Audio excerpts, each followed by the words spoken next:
Ya kalau dibilang aman ya berarti masih banyak kebocoran. Nah, gitu kan. Ya berarti masih belum sepenuhnya aman. Sementara pemerintah terus mencanangkan untuk digitalisasi Indonesia. Indonesia selalu menjadi percontohan akan damainya kerukunan, akan umat beragama, dan juga bisa menjaga pembangunan demokrasi tanpa memilah-milih, dan bisa maju ke depan untuk hidup berkesedampingan. Ya visi misi politik saya itu simpel aja, ya. Yaitu bagaimana keberadaan saya setiap saat dimanapun itu ada makna dan manfaat bagi orang sekitar saya.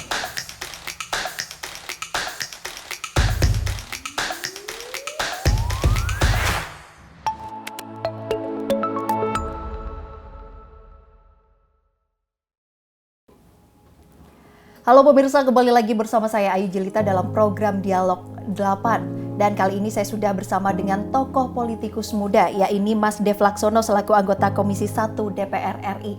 Dan saat ini saya sudah bersama Mas Dev. Ya. Terima kasih Mas sudah berkenan bergabung bersama kami. Sama-sama, terima kasih udah ngundang. Iya baik, Mas Dev cerita sedikit dong bagaimana sih awal mula Mas Dev terjun ke dunia politik, karena kan Mas Dev ini sudah aktif di dunia politik ini sejak usia muda begitu. Ya kalau aktif di dunia politik ini exposure-nya awal tuh dimana dari kecil ya, karena memang salah satu keuntungan ya, privilege lah yang bisa saya katakan, memiliki berasal dari keluarga aktif di politik ya. Jadi kita dari kecil itu sudah terbiasa dengan dinamika organisasi, terus juga kita sudah terbiasa terekspos dengan hingar-bingar hiruk pikuk di dalam perkembangan politik. Ya karena kan ya apapun yang situasi politik yang terjadi di nasional kita bisa baca di media massa ya, waktu kan masih media massa, media elektronik, media cetak. Juga ada diskusi di rumah, kadang-kadang juga banyak juga rekan-rekan orang tua kami itu datang ke rumah ngobrol bisa sampai larut malam, cerita, berbagi pengalaman, berbagi sharing ataupun pandangan pemikiran politik. Ya jadi memang dari kecil tuh udah tumbuh dengan suasana organisasi politik yang kental. Dan itu yang menjadi modal utama. Jadi karena memang dari awal itu dari kecil udah terbiasa. Jadi ketika mulai sekolah aktif di organisasi, mulai dari SMP, SMA aktif di OSIS lah ya. Terus saya berangkat kuliah ke Amerika, saya aktif di Permias, Persatuan Mahasiswa Indonesia di Amerika Serikat. Terus pulang ke Indonesia, saya masuk di organisasi kepemudaan, mulai dari Barisan Muda Kosgoro, lalu ke Angkatan Muda Pembaruan Indonesia, di AMPI, ya di AMPI saya dari pengurus hingga akhirnya tahun 2010 saya terpilih menjadi ketua umum, terus jadi pengurus Golkar. Saya kalau pengurus Golkar itu dari berbagai macam tingkatan, provinsi di Golkar DKI di tingkat provinsi, lalu tingkat ke pusat, tingkat pusat di pengurus pleno ya. Terus pada masuk ketika saya terpilih menjadi anggota DPR di 2014, saya berjalan organisasi. Terus 2016 saya ambil ketua Golkar Kabupaten. Jadi turun lagi ke tingkat kabupaten ya, karena untuk memperkuat basis saya lebih mengenal dan lebih akrab dengan jaringan. Di 2016 saya menjadi ketua umum Golkar Kabupaten Cirebon hingga tahun 2021. Ya, 21 saya bukan mundur, sudah habis masa jabatan, lalu dilanjutkan oleh penerus saya, Mas Teguh. Dan di 2021 saya terpilih menjadi ketua umum PPK Kosgoro. Ketua umum PPK Kosgoro itu adalah organisasi masyarakat pendiri Golkar. Jadi saya pernah menjadi ketua Golkar di tingkat kabupaten, pengurus Golkar di tingkat provinsi, pengurus Golkar di tingkat pusat, ya mulai dari pengurus pleno hingga masuk di harian menjadi salah satu ketua di kepengurusannya Pak Erlangga, dan juga sebagai ketua umum Ormas Kepemudaan yang didirikan oleh Golkar, AMPI, lalu sekarang menjadi ketua umum Ormas pendiri Partai Golkar, Kosgoro 1957. Oke, sejak memutuskan terjun di dunia politik itu di usia berapa Mas Dev? Ya kalau ya itu agak blur line lah ya. Kenapa? Karena emang dari kecil udah masuk di dalam dunia politik, tapi aktif sebagai sebagai anggota partai itu mungkin di tahun 2003 lah, itu menjadi aktif anggota Golkar. Itu belum jadi pengurus apa-apa, mesti hanya anggota. Jadi mestinya waktu itu sekitar usia 24 tahun. Apakah di usia 24 tahun itu sudah diarahkan dari orang tua, ataukah apa memang dari keinginan pribadi sendiri dari Mas Dev? Ya memang keinginan pribadi ya. Kalau diarahkan sih kan memang diarahkan untuk aktif di organisasi. Karena memang diarahkan, terus saya menyukai, ya udah akhirnya saya semakin tertarik, jadi semakin terlibat di berbagai macam kegiatan, aktif di event-event, juga turut menjadi panitia, mengurusi dinamika. Nah ya jadi ya itu semua udah saling berbarengan lah gitu.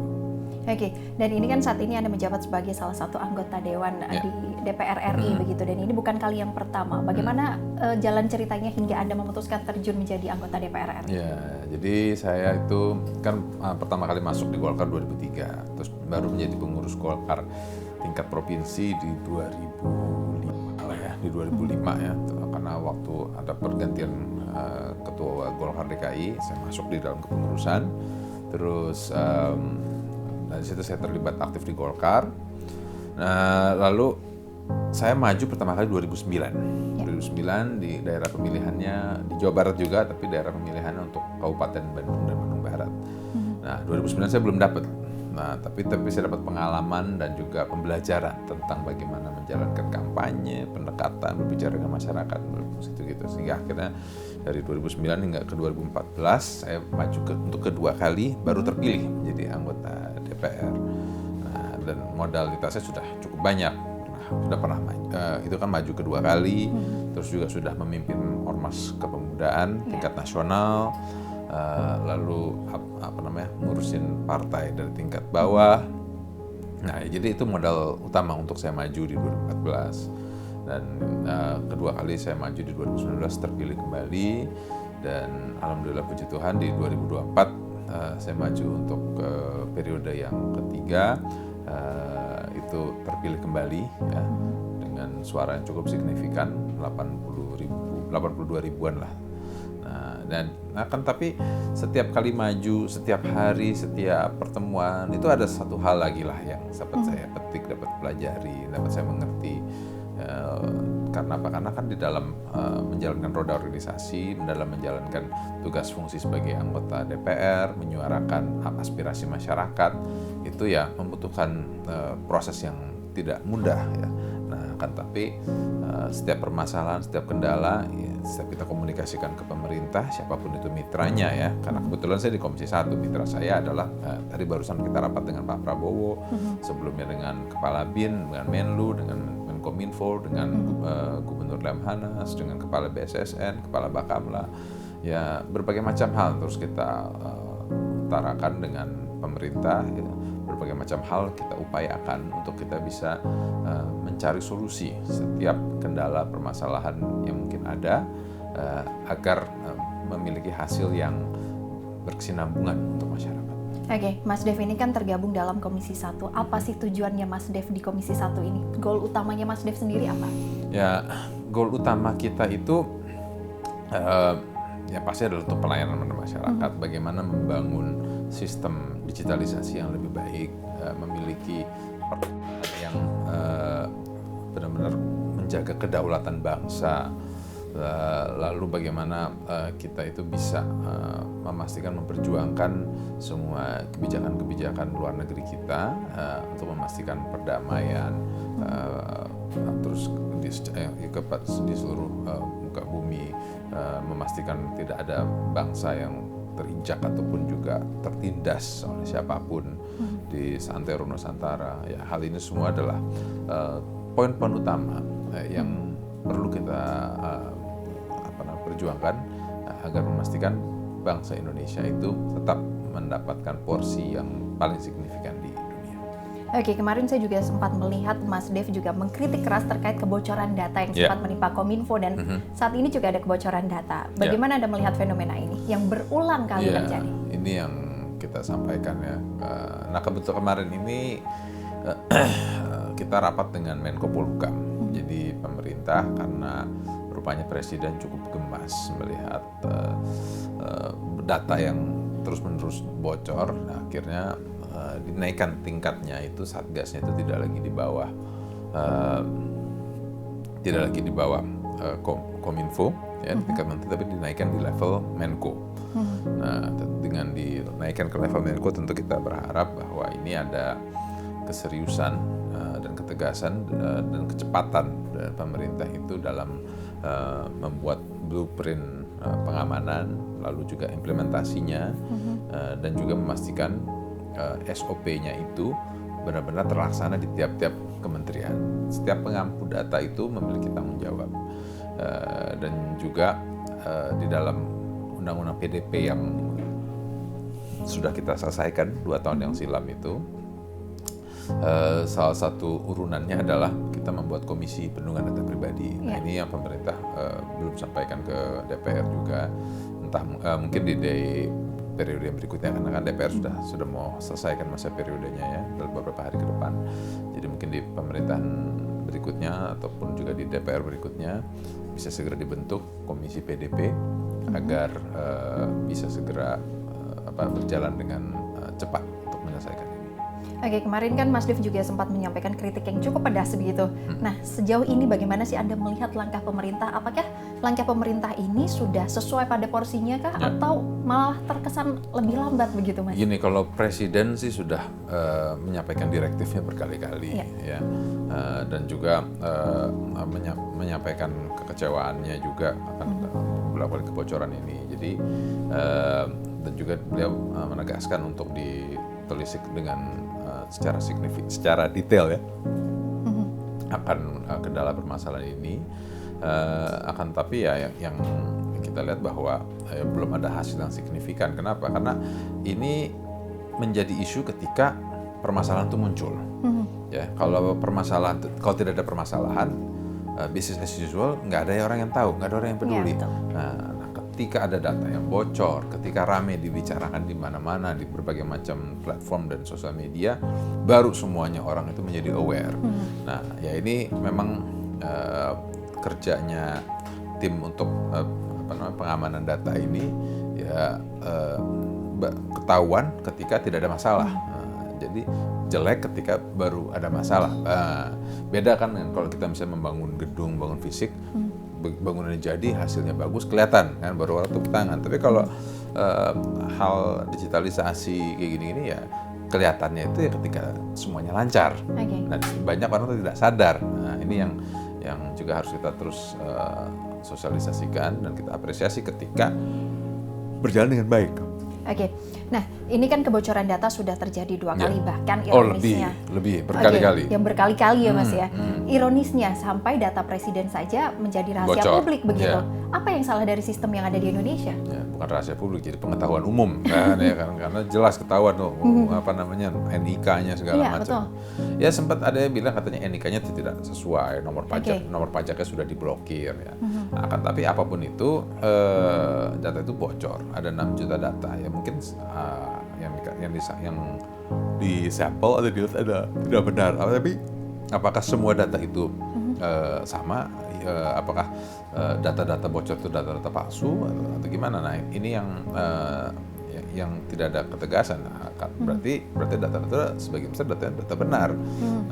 Jadi ya inilah yang dari semua pengampu data harus benar-benar secara optimal menjaga, memastikan sistem pengamanannya itu sesuai dengan standar yang sudah diset oleh pemerintah, dan juga updatingnya itu dilakukan secara reguler, dan juga pemerintah dan harus bisa kerjasama dengan semua lembaga pendidikan baik negeri ataupun swasta untuk terus-menerus mencetak tenaga-tenaga ahli baru ya yang bisa ditempatkan di instansi tersebut, dan juga mendorong mereka untuk membuat konsep-konsep baru, program-program baru, coding yang baru, sehingga selalu beradaptasi dengan perkembangan zaman. Oke, sejauh ini bagaimana Anda melihat sistem keamanan di Indonesia sendiri? Ya kalau dibilang aman ya berarti masih banyak kebocoran. Nah, gitu kan.